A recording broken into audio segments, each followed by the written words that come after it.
ये लोग सावरकर की औलाद है, ये लोग गद्दारों की औलाद है, ये देशद्रोहियों की औलाद है। जब हमारे शहीद लोग कुर्बान हो रहे थे तब ये लोग अंग्रेजों की तलवार चाट रहे थे।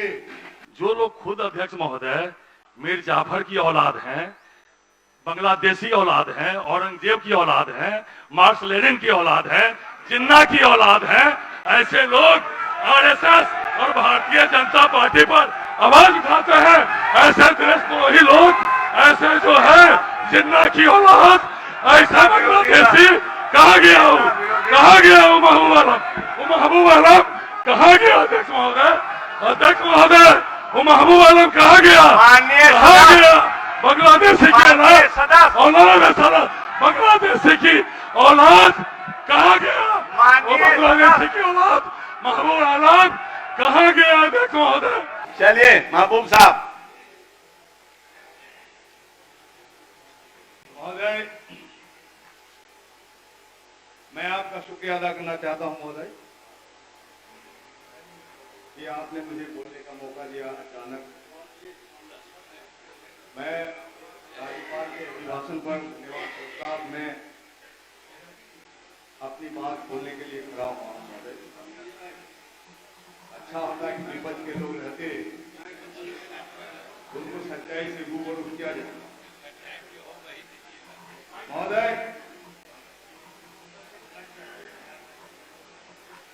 मैं शुरू करना चाहता हूं महोदय कि हमारी सरकार ने न्याय के साथ विकास का संदेश दिया।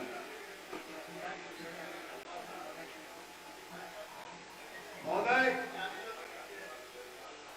सरकार अपनी है महोदय, मैं थोड़ा संशोधन भी करना चाहता हूं। अगर न्याय के साथ सौहार्द, न्याय और सौहार्द के साथ विकास की बात अगर हो महोदय तो आज के माहौल में ज्यादा माकूल होता है। आज ये लोग भाग गए महोदय, बहुत से मिसाल दे रहे थे, लोकतंत्र को बचाने की बात हम लोग कर रहे हैं। और महोदय हमारे माननीय मुख्यमंत्री पर भी धोखा देने का इल्जाम लगा रहे थे ये लोग। महोदय देश में किस तरह से सांप्रदायिकता फैलाई जा रही है, जब सांप्रदायिकता से भी इनका मन नहीं भर रहा है महोदय, तो सांप्रदायिकता जब विकास करता है महोदय, करती है तो फांसीवाद का सहारा लेते हैं महोदय। पूरे देश में बीज का रोपण हो रहा है महोदय, और महोदय अमृत काल का नाम दिया गया है।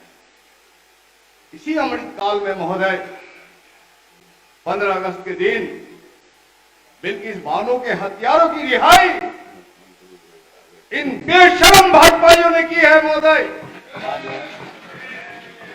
महोदय मानवीय गुण होता है महोदय, एक स्वाभाविक नैसर्गिक गुण होता है महोदय।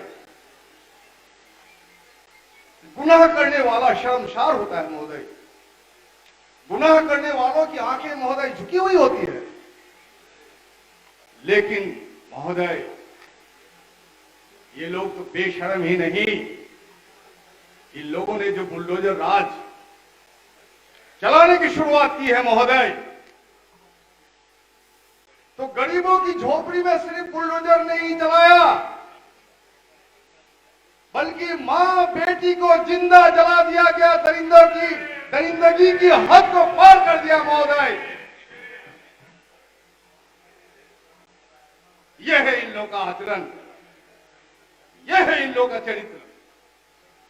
शर्म मुझे आती है महोदय, गांधी के हत्यारे अब गांधी का सहारा ले रहे हैं। गांधी का सहारा लेने का कोई अधिकार नहीं तुम लोगों को। तुम लोगों ने गांधी की हत्या की है। तुम छाती ठोक के नाथूराम गोडसे का नाम लो ना, वो तुम्हारी विरासत है। नाथूराम गोडसे का नाम लो, वीर सावरकर का नाम लो, वीर बोलता है लोग महोदय।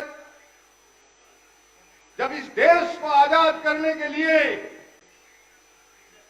कुर्बानी देने वालों की टोलियां निकली हुई थी, माए रंग दे बसंती चोला, माए रंग दे बसंती चोला के गीत के गूंज से पूरा देश ही नहीं पूरी दुनिया हिल गई थी महोदय। और जिस वक्त हमारे शहीद आजम भगत सिंह ने सरकार को खत लिखा कि मुझे फांसी नहीं, मुझे तोप से उड़ा दो, इसलिए मैंने तुम्हारी सरकार को उखाड़ फेंकने के लिए जंग छेड़ा है। ये जंग है, ये बगावत भी नहीं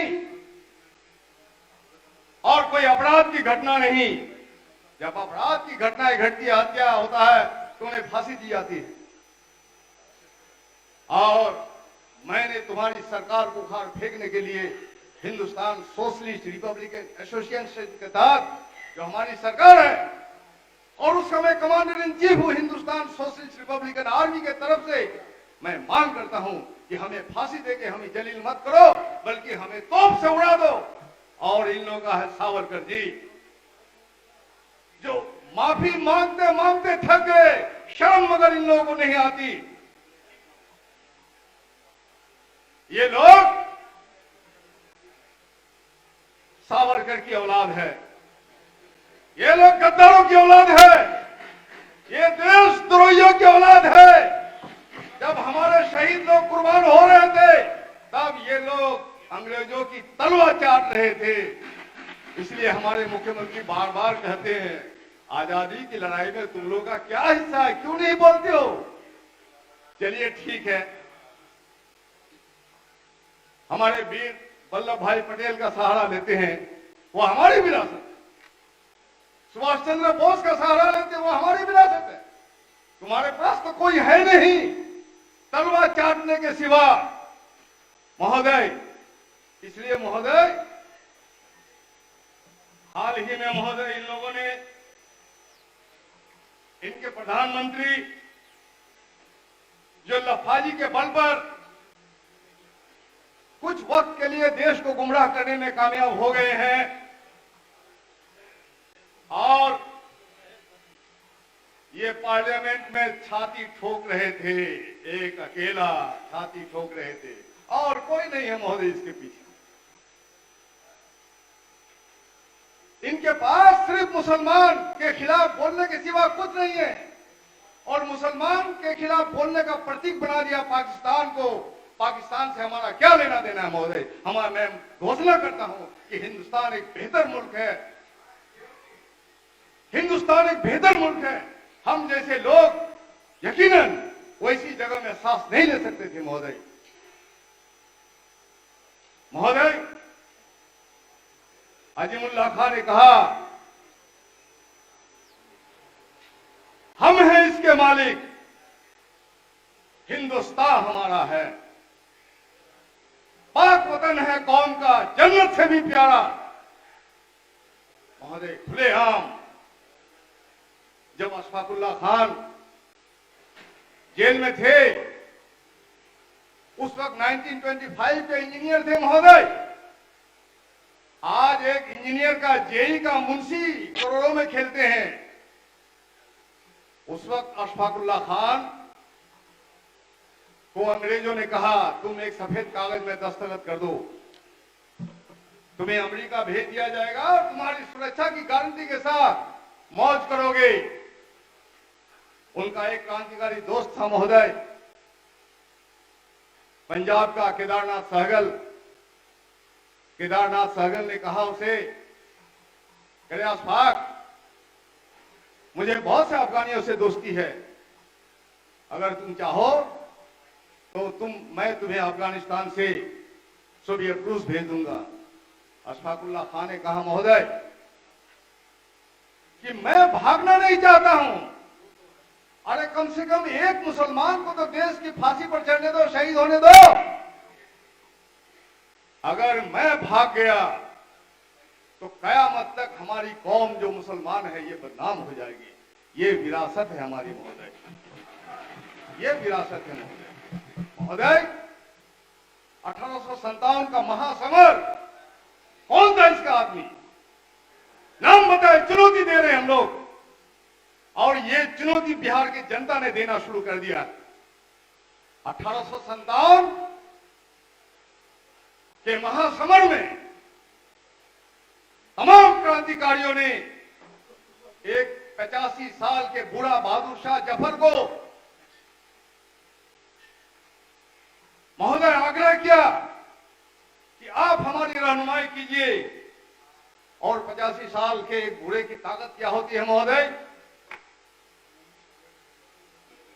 कितना बड़ा वो सेनापति शरीर से बन सकते हैं महोदय, लेकिन वो बात नहीं थी महोदय।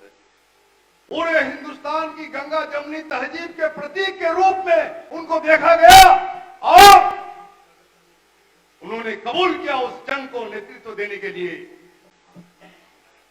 और महोदय जंग के पराभव के बाद जब उनको गिरफ्तार किया गया महोदय,